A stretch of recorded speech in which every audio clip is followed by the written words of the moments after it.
They called him the billionaire who wanted to make people happy. Tony Hsieh sold shoes online and he convinced Amazon to pay him over $1 billion for it. Then he took $350 million of his own money and tried to save old Las Vegas, the forgotten downtown where neon went to die. He wanted to build a utopia where artists and entrepreneurs live side by side. Instead, he built a ghost town. On November 18, 2020, locked inside a storage shed in Connecticut, surrounded by addiction and paranoia, Tony Hsieh burned to death at 46 years old. The Harvard kid who hated convention. To understand how a billionaire dies alone in a shed, you have to go back to the beginning. Back to when Tony Hsieh was just a kid who did not fit in, and who turned that alienation into a superpower. Tony Hsieh was born on December 12, 1973, in Illinois. His parents were Taiwanese immigrants who had come to America chasing the dream.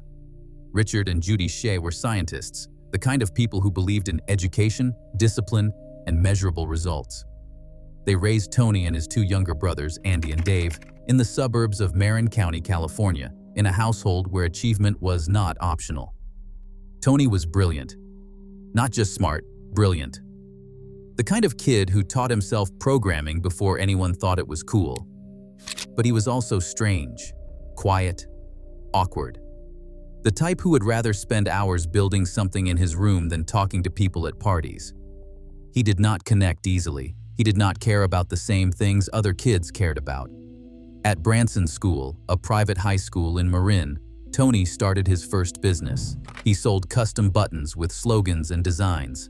Nothing revolutionary, just a kid figuring out that you could make money by giving people something they wanted. He made a few $100s and learned a lesson that would define his life. Business was not about products. It was about making people feel something. Tony went to Harvard in 1991. He studied computer science, which made sense, but what he really studied was people. He watched how his classmates networked, how they formed cliques, how they traded favors and connections. He hated it. Hated the phoniness, the hierarchy, the game. So he threw parties instead. Underground raves in Cambridge. He would book DJs, charge cover, and pack warehouses with students, desperate for something real. The parties made money, but more importantly, they created community. Tony realized something at those parties that would shape everything he ever built.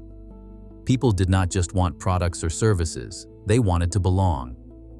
After graduating in 1995, Tony went to work at Oracle in Silicon Valley. He lasted 5 months. Corporate life suffocated him. The politics, the bureaucracy, the idea that you had to show up at 9 and pretend to work until 5. It was everything he despised about convention. In 1996, at 23 years old, Tony co-founded LinkExchange with his college friend Sanjay Madden. The idea was simple. Websites could trade banner ads with each other instead of paying for advertising.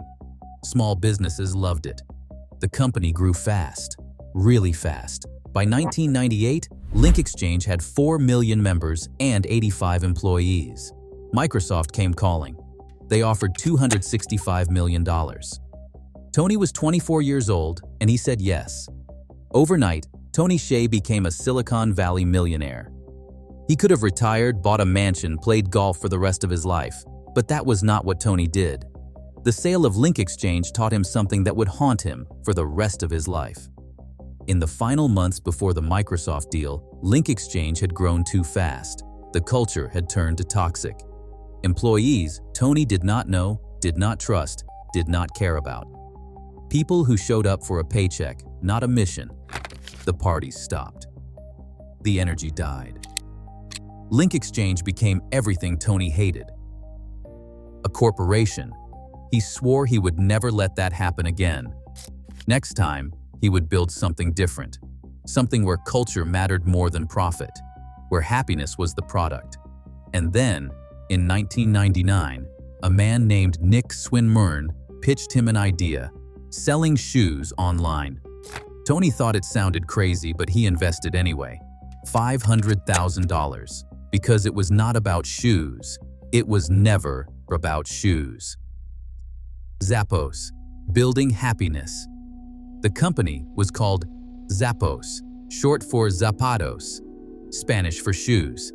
And in 1999, the idea of buying shoes online without trying them on sounded insane. Everyone said it would fail. Tony didn't care. Nick Swinmurn founded the company, but Tony became its soul. He joined as an advisor and investor in 1999, then became CEO in 2000. And from day one, Tony made Zappos about something bigger than footwear. He called it delivering happiness, not just selling shoes, delivering an experience that made people feel cared for, valued, seen. Customer service wasn't a department at Zappos. It was the entire business model. Tony created policies that no one else would touch. Free shipping both ways, a 365-day return policy, a call center that didn't measure call times, because if a customer wanted to talk for 3 hours, you talked for 3 hours. There is a story, maybe legend, about a Zappos rep who stayed on the phone with a customer for 10 hours and 29 minutes. Tony loved that story. He told it constantly. The Zappos culture became famous.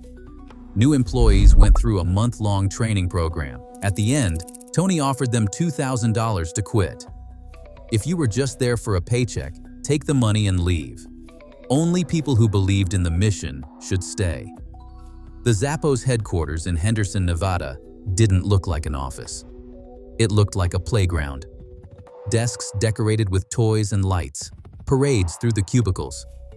A culture book published every year filled with employee quotes about what Zappos meant to them. Tony read every single one. But here is what made Zappos revolutionary.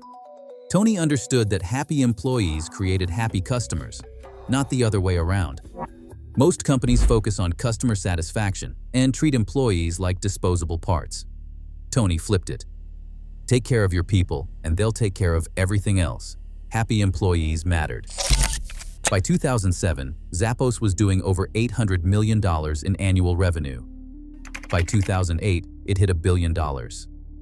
And it was profitable.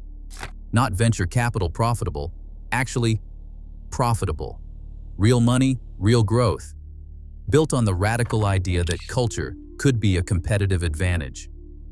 In 2009, Amazon came knocking.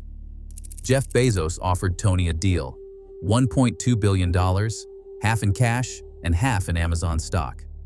Tony would stay on as CEO. Zappos would keep its culture, its independence, its soul. It was everything the LinkExchange sale that wasn't. Amazon was serious. Tony said, yes. The sale closed in November 2009, and Tony Hsieh, at 36 years old, was worth over $200 million personally. He could have walked away, could have bought an island, could have disappeared into luxury, and never worked another day in his life. He was worth more than most people could imagine. Instead, Tony wrote a book, Delivering Happiness, published in 2010. It became a New York Times bestseller. Tony went on a book tour, speaking to packed auditoriums about how business could be a force for good, how profit and purpose didn't have to conflict, how happiness was measurable and scalable. Delivering happiness became his message. He was at the peak. The shy Harvard kid who hated convention had built one of the most beloved companies in America. He was famous, wealthy, respected. People listened when he talked, and Tony Hsieh had something to say. He wanted to prove that his philosophy could work beyond Zappos, that you could apply the same principles of culture and community to an entire city, that you could take a broken, forgotten place and turn it into a utopia. And he knew exactly where to do it: downtown Las Vegas. $350 million to save downtown. When Tony Hsieh looked at downtown Las Vegas in 2011, he saw something nobody else did. He saw possibility. The Strip was thriving. Steve Wynn's mega resorts, the Bellagio's fountains, the Venetian's canals, billions of dollars pouring into corporate casino empires. But downtown, Old Vegas, Fremont Street, that was dying. The casinos were tired. The Golden Nugget looked like it belonged in a museum. The streets were empty except for homeless people and tourists who had gotten lost. Downtown Vegas had been left behind, and Tony Hsieh decided he was going to save it. In 2011, Tony announced that Zappos would move its headquarters from Henderson to the old Las Vegas City Hall building downtown. 1,300 employees relocating to a neighborhood most people were trying to escape. His board thought he was crazy. His investors called it a mistake. Tony called it an opportunity. But moving Zappos was just the beginning.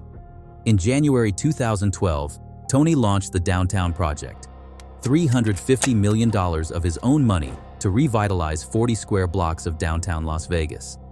Not a real estate play, a community building experiment. The vision was utopian. Tony wanted to create a place where entrepreneurs, artists, and tech innovators could live, work, and play together. High density, walkable, human scale. A place where collisions happened, where a software developer could bump into a chef who would bump into a musician, and something magical would emerge from those random encounters. Tony believed in a metric he called return on collision. The more interactions people had, the more innovation would happen. So he designed downtown to maximize collisions, bring in small businesses, fund startups, build co-living spaces, make it so cheap to live and start a company that creative people would flood in. The money flowed fast. Tony's team started writing checks, 50,000 here, 100,000 there. Restaurants, bars, coffee shops, tech startups. If you had an idea and you wanted to be part of the downtown experiment, Tony would fund you. The container park opened in November 2013.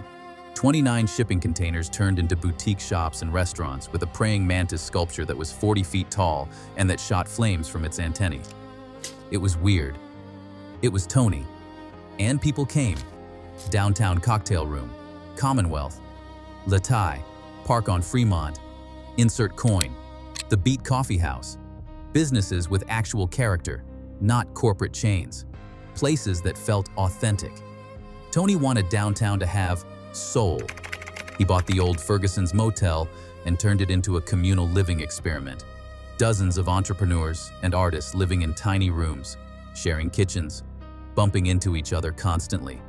Return on collision in action. Zappos employees were encouraged to live downtown. Tony offered subsidies. He wanted 1,300 people walking the streets every day, eating at local restaurants, shopping at local stores, creating an ecosystem. And for a while, it worked. Or it seemed to. Downtown became trendy. Media outlets ran glowing profiles. Tony was the billionaire with a heart. The tech visionary saving a forgotten neighborhood. Forbes called him a hero. Fast Company called the Downtown Project one of the most ambitious urban experiments in America. By 2013, over $300 million had been invested. $100 million went into small businesses. $100 million went into real estate. $50 million went into tech startups. $50 million went into education and culture. The numbers were staggering. The Life is Beautiful music festival launched in 2013, turning downtown into a massive art and music experience every October. Thousands of people flooded the streets. Downtown was alive again, or at least it looked alive. Tony walked the streets constantly. He would pop into bars unannounced. He would sit in restaurants for hours, watching people interact. He measured everything, not in dollars, but in moments. How many conversations happened? How many connections were made? How happy people seemed. He was so committed to the vision that he moved into a shipping container himself, literally. A 240 square foot Airstream trailer parked in the container park. The billionaire living in a trailer. It was a statement. Possessions did not matter. Experiences did. But underneath the optimism, cracks were forming. Because utopias do not scale. Dreams do not survive spreadsheets. And Tony Hsieh, for all his genius at building culture, did not understand that people are messier than companies. The businesses he funded started failing. Restaurants couldn't make rent. Startups ran out of runway. Entrepreneurs who'd been handed checks without proper vetting couldn't execute. The downtown project had become a money pit, burning through millions with nothing sustainable to show for it. Worse, the employees running the project started leaving. Michael Cornthwaite, one of the early leaders, resigned in 2014. Others followed. The turnover was brutal. People who'd believed in Tony's vision couldn't handle the chaos, the lack of structure, the constant pivoting. By 2014, the media narrative shifted.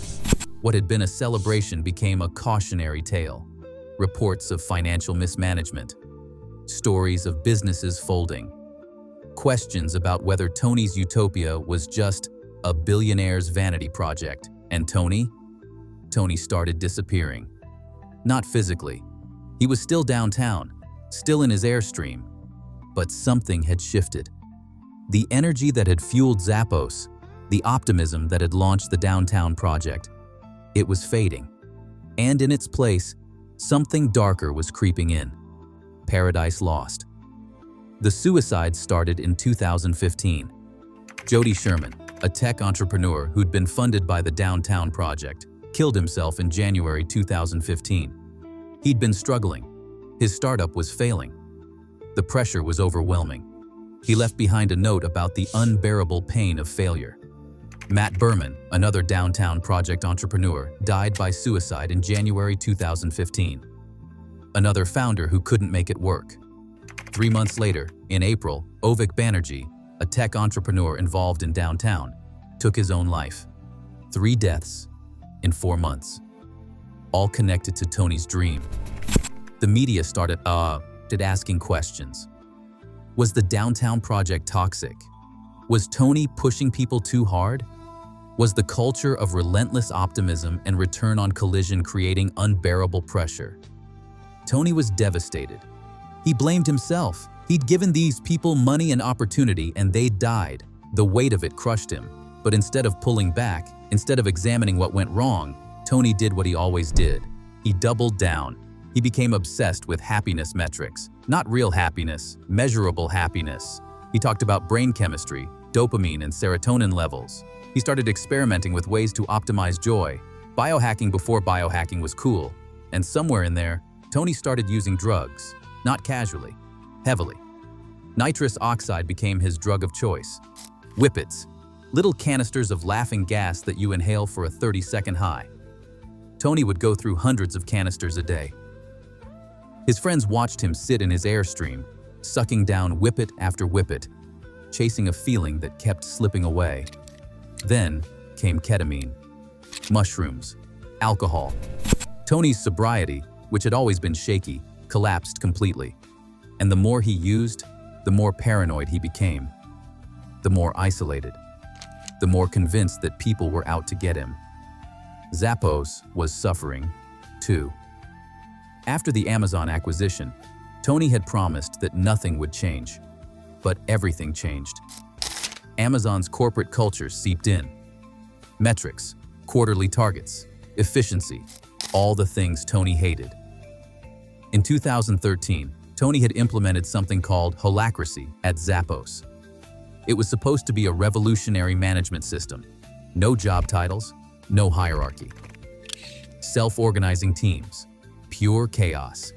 Employees hated it. 14% of the workforce quit within a year. The culture that Tony had spent a decade building started fracturing. Zappos wasn't fun anymore. It was confusing. And Tony, the CEO, was barely there. He was downtown, in his airstream, surrounded by yes men and drug dealers. In 2015, the downtown project was officially restructured. Renamed the Downtown Project Fund, with new leadership trying to salvage what was left. Tony stepped back, but only officially. Behind the scenes, he was still trying to control everything, still throwing money at problems, still believing he could fix it if he just tried harder. But you can't fix people. You can't engineer community. You can't force collisions and expect magic. Tony's philosophy worked at Zappos because he was building a company with employees who chose to be there. Downtown was different. Downtown was real life. with real people who had real problems and didn't care about return on collision. By 2016, most of the original downtown project businesses had closed. The container park was half empty. The tech startups had burned through their funding. The co-living spaces were ghost towns. Life is Beautiful festival was still happening, but it felt corporate now, sanitized, not the organic celebration Tony had envisioned. And Tony was unraveling. His friends staged interventions. His family begged him to get help. But Tony was convinced he didn't need help. He was fine. He was just experimenting, just optimizing, just trying to find the thing that would make everything make sense again. In August 2020, Tony resigned as CEO of Zappos, 21 years after investing, 20 years as CEO. The company he'd built on happiness let him go, not publicly, not dramatically, just quietly. A statement about pursuing other ventures. But everyone knew. Tony Hsieh was done. He left Las Vegas shortly after, left the Airstream, left downtown, left the dream. He went to Park City, Utah, where he'd been buying up properties for years, building another compound, another utopia. But Park City was different, darker, fewer people, more drugs. Tony's inner circle shrunk. The entrepreneurs and innovators were replaced by hangers-on. People who enabled his worst impulses. People who supplied his drugs. People who told him what he wanted to hear. People who took his money and gave him nothing in return. In November 2020, Tony's family was so worried they filed legal documents to gain control of his finances. They believed he was mentally unsound, unable to make decisions, a danger to himself. Tony fought back. He fled Park City, and he ended up in New London, Connecticut, at a house owned by his former assistant, Rachel Brown. And that's where the story ends. In a shed behind a house, surrounded by candles and nitrous canisters, locked from the inside. The shed in New London. November 18th, 2020. New London, Connecticut. A cold, gray morning. The kind of day where you can see your breath. Tony Hsieh had been living at 1 Pequot Avenue for about a week. Rachel Brown's house. She had worked for him for years. Loyal, devoted, one of the few people Tony still trusted. But Tony was not staying in the house. He was staying in the shed at out back. A storage building, 8 by 10 feet. No windows. One door. Tony had filled it with candles, hundreds of them. He said he liked the light. He had also filled it with nitrous oxide canisters. Whippets. Boxes of them. Tony was going through 1,000 canisters a day by that point. Inhale, 30 seconds of escape. Exhale, repeat. Nitros. On the morning of November 18th, people in the house heard noises from the shed. Banging, yelling.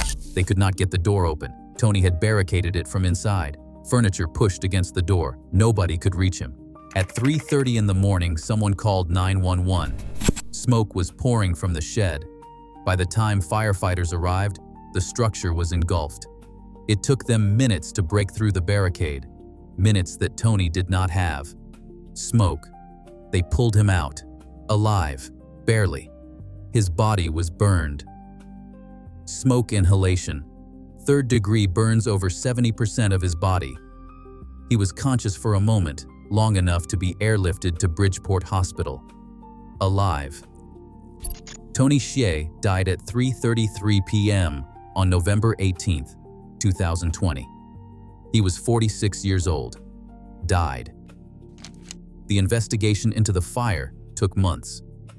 The New London Police Department, the State Fire Marshal, toxicology reports, witness statements.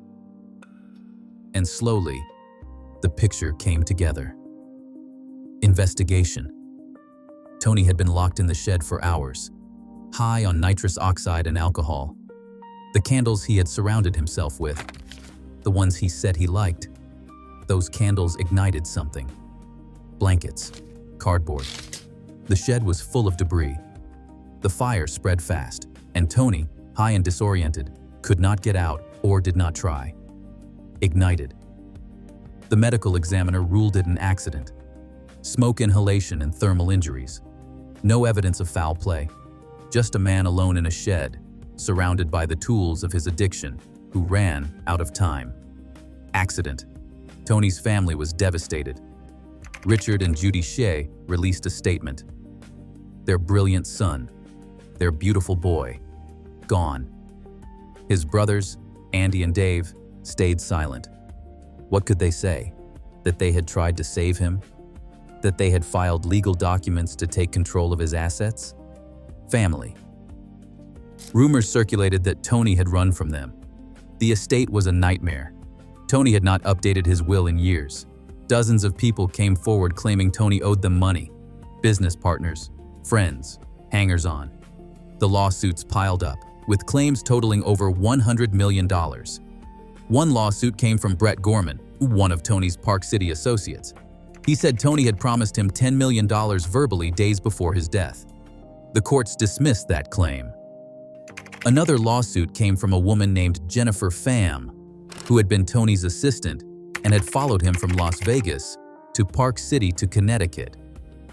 She claimed Tony owed her over $30 million for work she had done. The courts called the claim unconscionable. Tony's estate was valued at $840 million. Sorting through what he actually owned, what he'd promised people, and what he'd invested and lost took years. The legal battles are still ongoing, and downtown Las Vegas did not mourn. By the time Tony died, downtown had already moved on. It feels like a ghost town utopia. If you drive through downtown Las Vegas today, you will see Tony Hsieh's name everywhere, and you will see almost nothing that lasts. The Zappos headquarters building, the old City Hall, sits mostly empty. In 2021, Amazon shut down the downtown campus. Employees were relocated, and the building was sold. The dream of 1,300 Zappos workers walking the streets every day was gone. The container park is still there, but it is half occupied. Storefronts are empty, and the restaurants change every few months. Nobody stays. The giant praying mantis still shoots flames, but mostly for tourists who stumble off Fremont Street. It is an attraction, not a community hub. Most of the businesses Tony funded are closed. Downtown Cocktail Room is shuttered. Park on Fremont is gone. Latai survived, but not because of Tony's money. It survived because it was actually good. The co-working spaces are ghost towns. The tech startups Tony funded mostly failed. A few succeeded and moved to San Francisco or Austin. None stayed downtown. Life is beautiful. Festival still happens, but it is corporate now, run by promoters who bought the brand. The artists and musicians Tony wanted to nurture do not live downtown. They fly in, perform, and leave. The real estate Tony bought is worth more now. Property values in downtown Las Vegas have gone up, not because of community or culture, but because developers saw opportunity. They are building luxury condos and chain restaurants, the very thing Tony was trying to avoid. In 2021, the city of Las Vegas renamed a section of 4th Street near the container park. They called it Hsieh Avenue, a tribute, a memorial, a street sign with a name that most people walking by do not recognize. Tony's family established the Hsieh Foundation. It funds mental health initiatives and addiction recovery programs. The irony is brutal. Tony, who spent his life trying to engineer happiness, died from the thing he could not fix in himself. Some of Tony's friends still defend the downtown project. They say it was not a failure, that it brought attention to downtown, that some businesses did survive, that the festival still draws crowds, that property values went up. They call it a success. But walk those streets at night. Walk past the empty storefronts, the closed restaurants, and the shipping containers with nobody inside. It does not feel like success. It feels like a graveyard of good intentions. Tony Hsieh wanted to prove that happiness was scalable, that culture could be engineered, that if you just optimized collisions, measured the metrics, and invested enough money, you could build a utopia. He was wrong. You cannot engineer community. You cannot buy authenticity. You cannot force people to be happy. And you cannot save a city by throwing money at it and hoping magic happens. Tony's real legacy is not downtown. It is Zappos, the company culture he built. The idea that businesses could care about their employees, that customer service could be the product, that happiness mattered. That legacy survived. Zappos is still around, still profitable, still known for its culture, even if it is not what it was when Tony ran it. Thousands of companies have copied the Zappos model, the culture book, the $2,000 offer to quit, the focus on employee happiness. That's what lasted. But Tony did not get to see it. He was too busy chasing the next thing, too busy trying to prove that his philosophy could work at city scale, too busy running from the thing that was killing him. The shed in New London is gone, torn down. Nothing marks the spot, just an empty lot behind a house. The house itself was sold. Rachel Brown moved on. Nobody wants to remember what happened there. Tony's friends still talk about him. They tell stories about the parties, the Airstream, the big ideas. They say he was misunderstood, that he was a genius, that he cared too much, that the world was not ready for his vision. Maybe. Or maybe Tony Hsieh was just a brilliant, broken man who built something beautiful and then spent the rest of his life trying to recapture the magic until the trying killed him. Tony Hsieh sold happiness. He packaged it. He scaled it. He convinced the world that joy was measurable and that he had figured out the formula. Then, he took $350 million and tried to save a broken city. Instead, he became the thing he spent his life running from, alone, isolated, burned out. On November 18, 2020, in a shed in Connecticut, the billionaire who wanted to make everyone happy died, surrounded by the tools of his own destruction. That was the story of Tony Hsieh, a true Vegas legend who built an empire on culture and lost everything chasing a dream. Did you ever visit downtown during the Downtown Project years?